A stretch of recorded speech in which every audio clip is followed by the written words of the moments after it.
நெருப்பில் வந்தவர்கள் நாம்.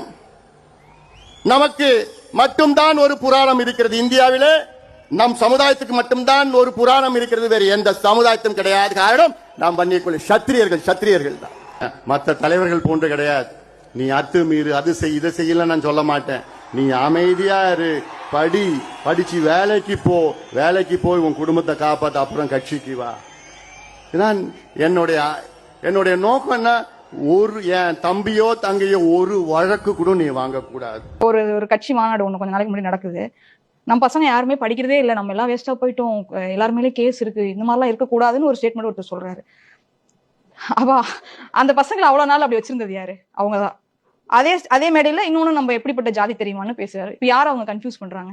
எதுக்கு பசங்களை கன்ஃபியூஸ் பண்றாங்க? ஃபர்ஸ்ட் ஆஃப் ஆல் அவரே சொல்றாரு, நம்ம இந்த ஜாதியில இருந்து வரோம்னு, இந்த ஜாதி நமக்கு இவ்வளவு பெருமை இருக்குன்னு சொல்றாரு.